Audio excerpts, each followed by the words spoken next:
Welcome. This is my second inaugural testing live stream. I have changed my camera position. It's still on the same boom arm, but I've changed the camera position so that it's slightly not crooked at all, which is great.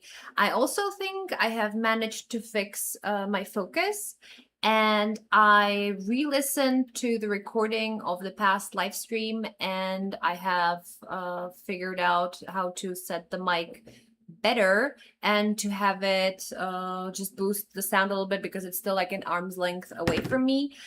Say hi to Odin. He's the quality assurance manager of this stream.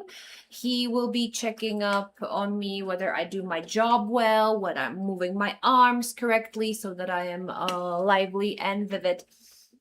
I also want to apologize for the absolutely rambling nature of the previous live stream that I have streamed, 20 minutes ago. But I am still very much overwhelmed by all the technology that's happening around me. It is kind of crazy, but I also kind of like it. I'm enjoying this process a lot. This live stream is again still just the testing thing so that I can like re-listen to the audio and see whether this looks better. This will not have any, and I mean like any valuable content to speak of at all. It will just be me rambling here for a little bit so that I can re-listen to myself. But I also have decided to like not delete these live streams. They will stay here forever. You can see me as I am, rambling, like doing a lot of ums. So if you want to play this as a drinking gaming game, you can, but I would recommend drinking water instead of something adult. Water is good. We're still in a heat wave. It's summer, so hydrate. Every time I do or stare into space, not knowing what to say. And yeah, well, after listening to my previous stream, I realized that I am really not a very coherent person when I am overwhelmed by stuff. What I like wanted to say, and I've been thinking about this for the whole day today, like what am I going to say when I am testing the live stream? And I have like this whole very interesting spiel going on of like the nature of like what I want to do and all these ideas floating around in my head, and then I just came here and I was like, oh, what's the chat? But you know, that's how it is. But I want to I realized I want to share more. I want to be more open. I don't want to live in the discomfort of being perceived and self-censoring and like double and triple thinking about like whether this is something good to say or not to say, whether somebody will find it interesting, and then ultimately ending up at like deciding that no, nothing that I have to say is interesting, nothing that I have to create is interesting to anybody, nothing that I think about or my opinions aren't interesting, when in fact like they're interesting to me, and what I do and what I create is interesting to me, and this is still a form of self-expression, and it helps me put my thoughts together. And through doing it as a live stream, I think that I will be able to get over my like tendency to self-censor and just use this as a way of being open, putting myself on the spot. Hey, this is the recording time. We're like talking as long as we have stuff to say, and we like kind of always have stuff to say. And when we're finished, we're finished. And if we, oh, hi Trisha. Oh my God, I found the chat last time and now I see you. Hi Trisha. Oh, welcome. You're my first chatter ever. That's wonderful. Uh, so, just to finish my thought, I decided to just put myself on the spot, record what I want to say, and then maybe cut it up later into less rambly pieces, and like cut up the stuff that I find interesting or stuff that came out well, and have the time to maybe think about on the topic more, and then add some like thoughts from the future to what I have recorded on the stream. And it sounds like something that I would find very, very fun.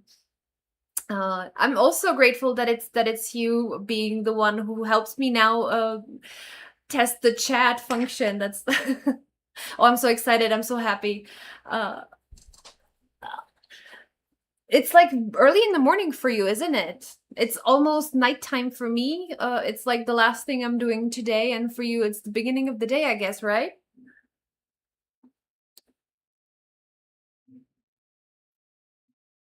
Is the sound good? Are you hearing me well? If you could give me a little bit of feedback on how this like whole thing is going, that would be so wonderful. I would be so grateful to you if you could. Almost no, no, that's nice.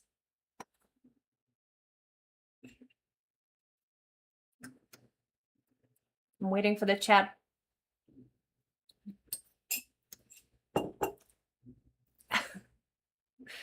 Great, great. I'm so happy that I have this new program my partner showed me because he sometimes streams games, and it's called like OBS, and it's supposed to like do like everything for you, but it's like completely new software for me, so I'm like very much overwhelmed because my camera is like here's like underneath it is my software, there's the mic, and I am like looking at 6 things at once. There for sure must be chat delay because when I stopped the stream last time and went back to watch it, I still caught myself ending the live stream. So I think there must be like a minute or two at least in between everything. But that's okay. That's okay. I'll get used to this. Loud and clear. That's good as long as it's not too loud, but I guess you have the button for volume. If I'm too loud, too screamy, too excited, too bubbly, you can I wanted to say put me down, but that's I don't think that's the correct thing to say.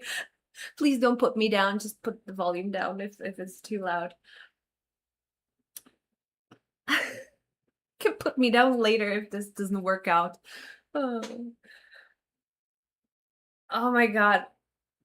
I'm just elated.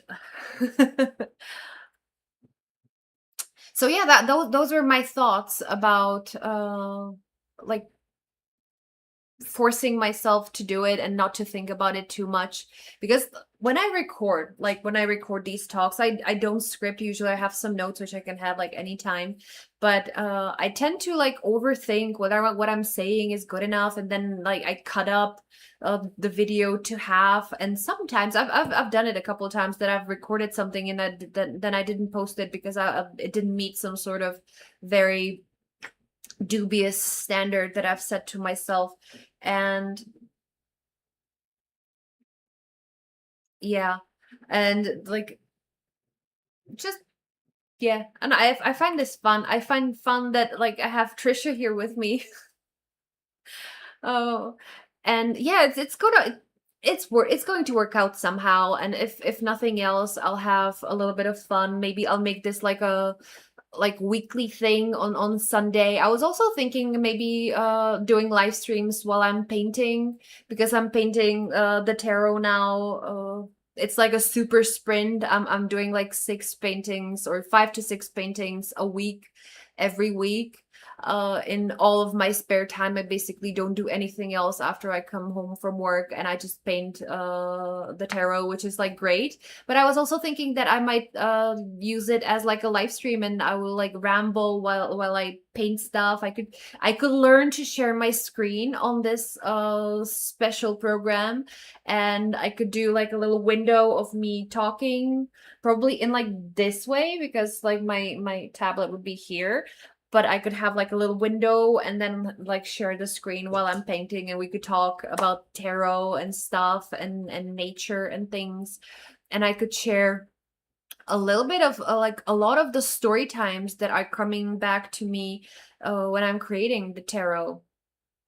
because I have like started to think about it a lot, and it's shaping up, or it has shaped up to be like a tarot that's like a wilderness, you know, when you would go sometimes like outside. uh it's it is a Rider-Waite-Smith structure, but it's like, again, all animals and plants. There is no people, no like human made things. And it is, I am like, as much as I can, I'm designing it to be like animals, either in like tableaus that are resembling what is on the Rider-Waite-Smith, but more than just resemblance, I'm going for like scenes that you might actually find in nature that convey the overall meaning of the card. Like, for example, for the Empress, I have like a cow that's like in the middle of a wheat field, and the Emperor is of course a bull. Then stuff like, I think it's 10 of Swords is like a great shrike with like a mouse impaled on a thorn, and it's like the tower is a cuckoo, like a little cuckoo bird pushing out eggs from a nest. So I'm going for like scenes from nature that convey at least a part of the meaning that is like in the Rider-Waite-Smith tarot, or like how I understand it. Of course, there's always going to be a little bit of personal interpretation when you're creating art. So, and to continue like my thought process, it's shaping up to be like a wilderness. Like, if you go into nature and you like look for omens, you know, you go outside for a walk to like ask for questions. It could be like hedge riding also, or like even astral projection, or some sort of my camera is going to die. It's showing that it doesn't have any battery, and that's wrong because it's supposed to also charge from the computer. So we will see what happens. But let me finish my thoughts between these like error messages that we're getting. So it's like an omen walk that you go into nature and basically search for answers to your question, and you would like go and you would see a group of deer lounging in a meadow, and you would take some sort of meaning from it yourself. Of course, it's like a tarot card as well. I think it's the Four of Wands, but you would also take something personal from it, just like you would with the other oracles that I'm doing. I'm always like very much into like taking a lot of personal things from the readings, and not going too much by like archetypal meanings. And this is not very good. I'm so sorry that the camera is not charging from the computer to which it is connected, and it's now like doing this error message. That just sucks a lot. Let me try to go to webcam so that we add video capture device, webcam. Okay, and integrated camera. Okay. Ha. Now I'm here. Can you see why this sucks ass?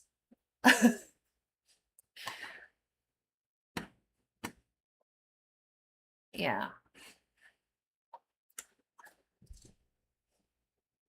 Good that you're ignoring the error message, but it was distracting me a lot while I was talking, because it was like a like blinking thing and stuff changes.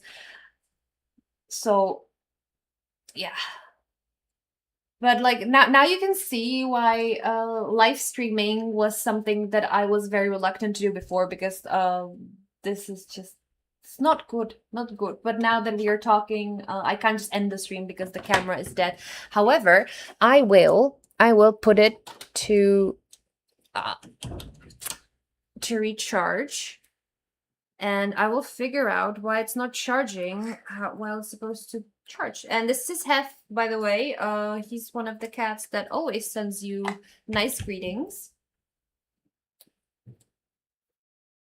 He's black, so he's not very visible on the webcam, but that's how it is. Let me just see if I missed some of your messages.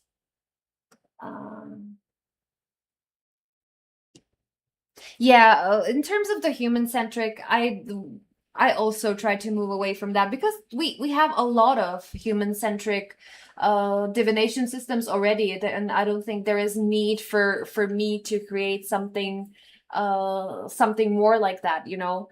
And I think that like a little bit of the return to nature could like benefit at least me. And I think that if it benefits me, then it benefits at least somebody else, like if not a lot of people.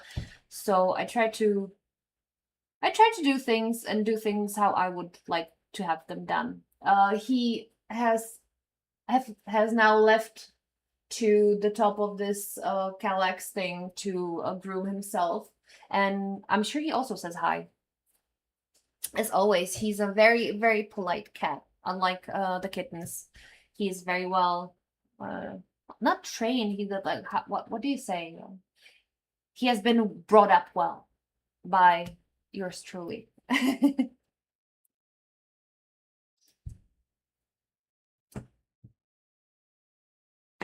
How have you been doing? I still have the email in my drafts. It's been again a month, but I think that I started my draft email to you. I will read it to you publicly with something that I have to remind myself of. And that is, let's make a pact not to apologize for responding when it's convenient. And I just want you to know that I will respond to you when I have the time to sit down and go through your email and like write something that is of some sort of value. So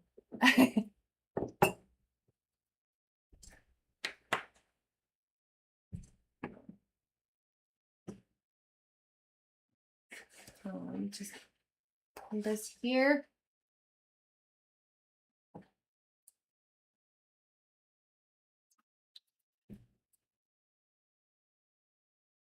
Yeah, I think that like in general, I don't think I'll go back to the story time part because like that's something that I was thinking about a lot lately, and that's as I'm creating the tarot, I'm like returning a lot back to my childhood, and like even the thought of the wilderness is something that I have instilled or have had instilled in me when I was a kid. But I also in terms of like communication and the email, I try to think also that like when like 20 years ago, when we like if we had mobile phones, they were a novelty, and we used to call each other on landlines. There was no expectation, you know, to reply to people uh immediately, and you would still like send each other letters through the mail, and sometimes it would like take 3 or 4 weeks, and it was like super normal. And I think that like it should be okay. Not that I'm like excusing myself for delaying communication, but that's how it is. We're writing for pleasure, not for business. So I think that's slowing down communication with people a little bit. This is Saga, by the way. I will show you. She is not very well brought up. She's a menace, but I love her. Slowing communication down a little bit between people and not having the expectation of being available 24/7 would be beneficial to a lot of people. It would be beneficial for me, for sure, to just be able to like communicate with not with you specifically, but with people in general, to communicate with them like at a leisurable pace. You know, nowadays people call you and they expect you to pick up. When 20 years ago somebody would call you and you wouldn't pick up, nobody would think you were rude. They would just think like they're not home, they're busy, they're doing something else, you know. And I miss that. I miss a lot of things from my childhood, and maybe it's me getting older and being like these kids on my lawn, and when we were young, things were better. But yeah. It's my birthday tomorrow, by the way. Not that you have to wish me like happy birthday, but I'm just trying to give you context for all this like nostalgia and thinking back on past years and decades. I'm very much in this throwback 2 weeks of my life. Life doesn't change. Very true, very true. We do feel obligated, and it's become an expectation for us to be reachable 24/7, even at work sometimes. It's crazy. And I don't think humans in general are like made to be available 24/7. These like even in like historical stories you have tales of people like not going missing, but like falling off the face of the earth from for months, and nobody was like even remotely worried about it or concerned. And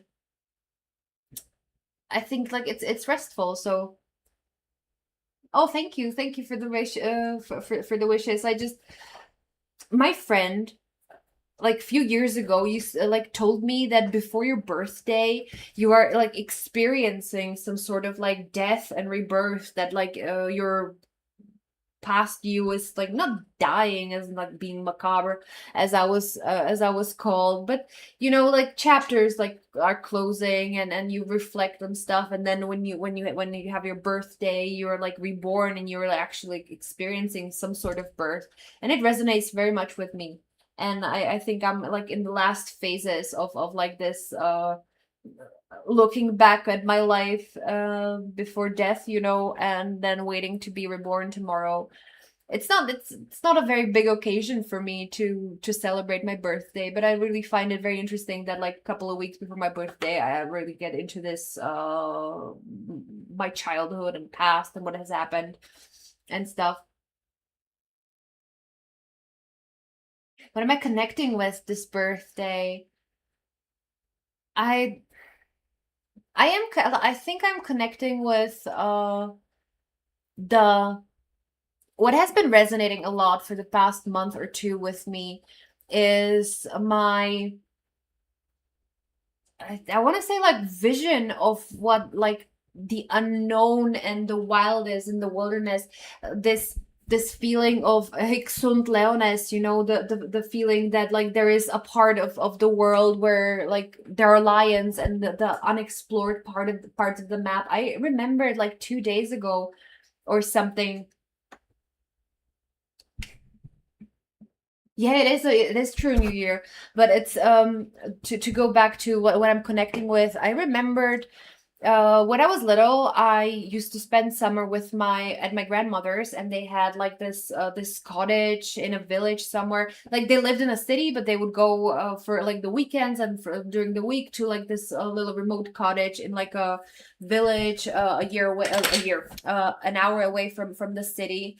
And it was on a hill, and from the hill you could see like mountains like very much in the background, and this vast plain through which a river would flow. And I would look at this like vastness of the like the nature and uninhabited things, and to me it was a wilderness, even though it's like not a wilderness at all. It's like fields and meadows, and it's like couple hundred meters from civilization. But when I was a child, for me it was the really the part of the map where there be lions and dragons, and like it was unexplored, and it was wild, and it was dangerous, and all these places where my grandma used to tell me not to go because like you know, there was like bears, and it was like dangerous, and don't go into the forest because like you will get lost. And if I know as a grown-up person that it was just her way of her discouraging me from like going where I could go get lost, or going too far from the cottage. But in my head it was built up into this like vast, unknown, dangerous wilderness. And I really want to explore that feeling of being being a explorer and like a pioneer of something. And I think that that's a partly something that I'm also doing through the painting and the drawing. And it's something that is, I think it's what my year is about this year a lot.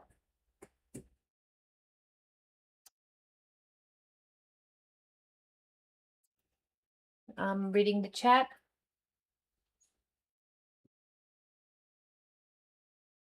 Yeah, like I think the world we live in when we're children is like a completely different world that than the one that we are stuck in when we're grown up. And it's a very like magical, wonderful, also terrifying, but like terrifying in a like fascinating way kind of world. And I would like to find that a little bit and recreate it and like live in that kind of world uh as well again, because I think it's a much more like hopeful world than the world we live in as adults. I am so full of cat hair. They're everywhere because it's hot and I'm kind of sweaty, so all the hairs stick to me, and it's kind of crazy. It's on my face and everywhere, but you know what to do.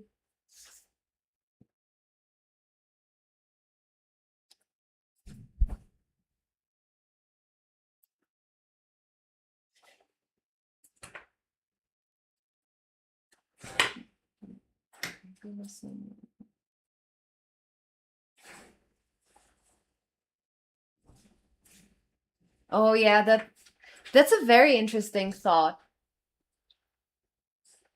I I don't know. I think that they are like living in a different world than we are, but is it the same world that we lived in when we were children? That's a question. That's a fascinating question. Do you think that like the world that children live in and the way they see it is like the same or similar one for all of them, or does each child have their own like personal world? I would venture to guess that maybe it's like it's a similar. It's like it's not one and the same, but for sure it's similar because we still, I think even as children we have the capacity to like create and do magic in a way. So I would like very like I would say that all the children and their world is like a little bit of a overlaid plane on top of ours, and it's like it's the same one. It's like children's world.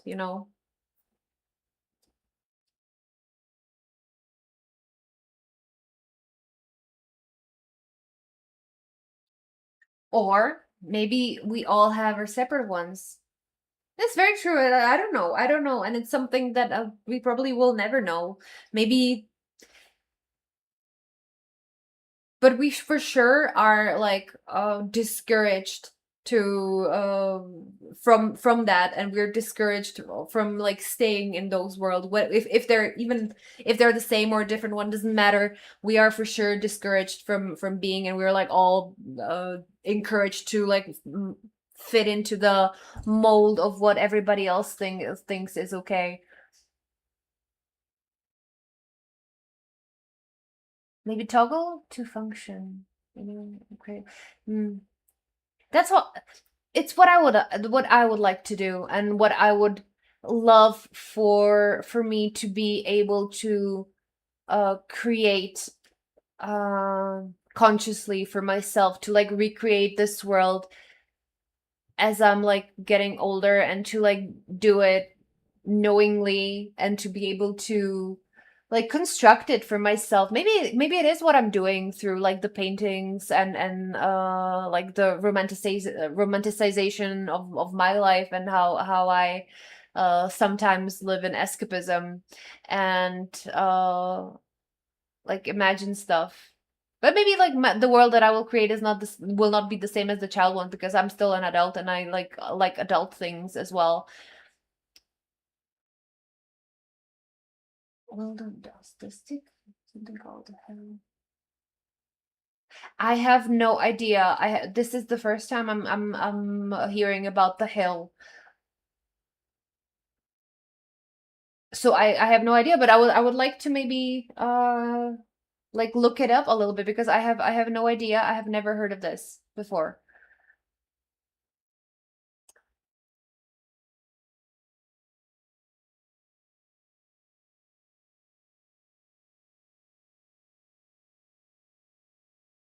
Art can for sure do it. And I think art like does it even unconsciously. I think a lot of artists when they like create stuff, they do create a world that is like the source of their art, or the art is the source of the world and it's like a connected thing.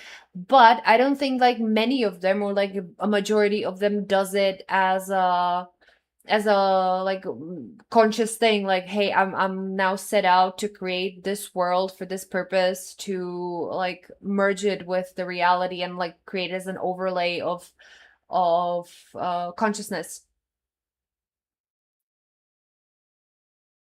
I will definitely look up the hill and the psychology of it because it's very interesting. I think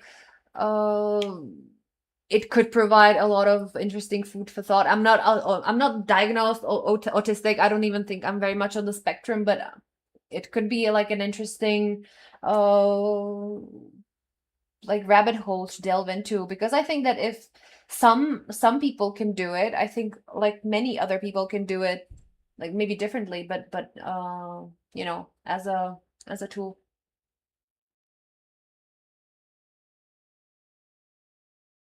Oh, I'm sure Google would love to give me a summation, but I don't think that I would call it good.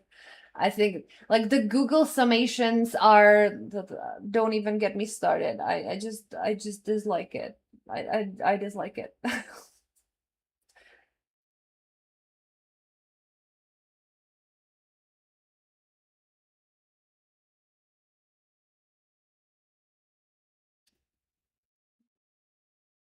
Um, I'm reading top chat. Is live chat close? Okay, but still you. That's fine.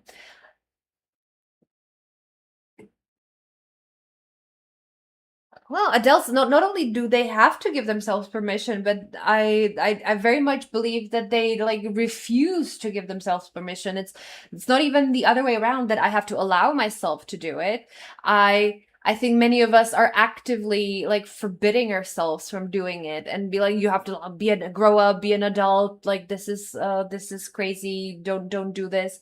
So um we live also, like, going back to childhood, you like grow up and you were like, when I'm adult, I'm going to do everything that I want, and it's going to be so free, nobody's going to tell me what to do. And then you enter the adult world and you find out that the adult world is actually like very much fuller of restriction and like boundaries, and like you actually don't get to do that much of the things that you actually want to do, not because they're forbidden, mind you, because like a lot of like most of the things that we might want to do are like not illegal or something, but because you are now in this world that is like full of peer pressure and full of the expectation of being like normal and conforming. So we forbid ourselves, or forbid, is it probably correct, we forbid ourselves from doing a lot of the things that we want for fear of being like judged or rejected. And you find out that the world that you enter as an adult is like a much more constricted world than the one that you were living in when you were a child. But when you were a child, you only see the, you have to go to bed by that time, don't do this, don't wear that, and you only see like I would say the guardrails of your parents, and those are the only things that you see, and you think you are so restricted when you can actually like do like a lot of the things you want, except for, I don't know, eat batteries and not do ridiculous stuff that is dangerous.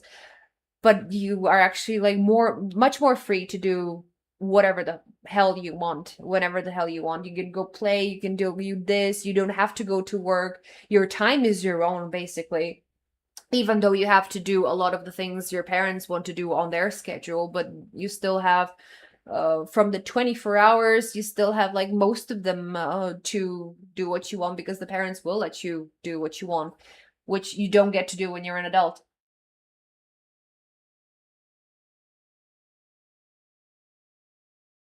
You do have to give yourself the space to do what you want, but you also have to uh like release yourself from the constraint, or at least from I'm talking about me from my perspective. Okay, maybe this is just something that I and a minority are going through, but you also have to give yourself like the release of uh like, first of all, not judging yourself for what you want to do, and not thinking about whether other people will like judge you or comment on, or what are they going to think about the things that you want to do.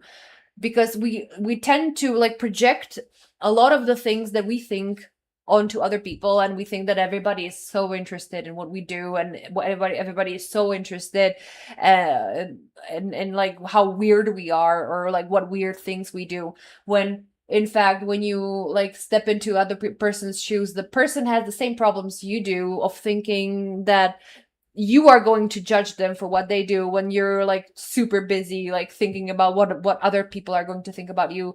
So you don't like give one shit, I'm sorry, but you don't give one shit about what other people are doing. As long as they're not like hurting you, you don't give two shits if they're like wearing weird things and skipping around or stuff.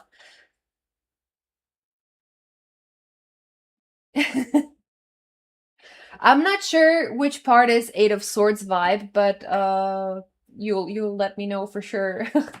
Because of the delay, I have said so much in the last 2 minutes. I have no idea which part of it is Eight of Swords. Well, YouTube is a family platform. I have to apologize for cussing, because this is a family platform, and I can't get demonetized because I'm not monetized. So what? Yeah, I'll cuss when it's warranted. I do cuss, and I will cuss. I apologize to all the families watching this channel with their children for me cussing.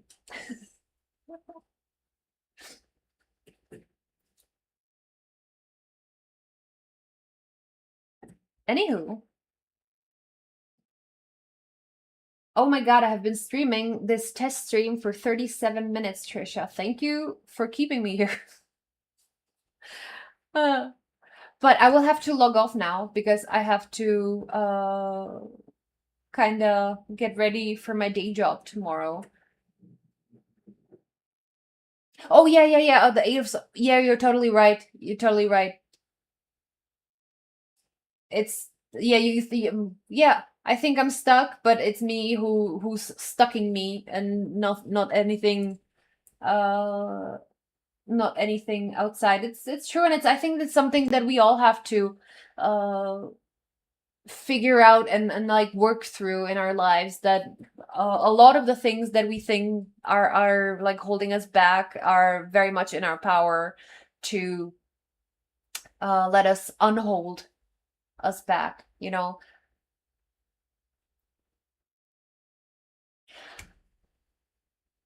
Thank you so much for being my first chatter. I'm so glad we could also like catch up and like have a little chat together. That's so wonderful. I hope that next time I do this, you will also be here, and that we will get to chat some more next time. I think I might do this like a Sunday thing, because I usually record on Sundays anyway, and I will prepare some like notes and topics for that I could bring up, and like have it a little bit more structured, unless of course you come here and we get to chat. But I will like prepare something to have a little bit more structure, that I could also then cut up into like videos that I could just like post into the channel to just be like normal videos. I hope I will figure out the camera battery as well, because like it lasted like 30 minutes, which is kind of sad. And now I have to look at myself in this grainy like footage, which just my aesthetic eye is hurting, but I could not like stop because you were here. Thank you so much for being here. Have a wonderful rest of your day. If you're lunching, then bon appetit. And I will get to the email when I get to the email. Thank you, Trisha. Thank you, everybody who has stopped by. I hope that we have resolved most of these issues, and I will resolve the rest of them by the time that I stream next time. Thank you so much. I am ending this stream, and if you hear me fart, it's because I failed to end the stream. No, I'm kidding. I'm just, I never know when this stream ends, so hopefully nothing embarrassing happens while or after I press the stop streaming thing. Bye, Trisha. Say hi to Thora.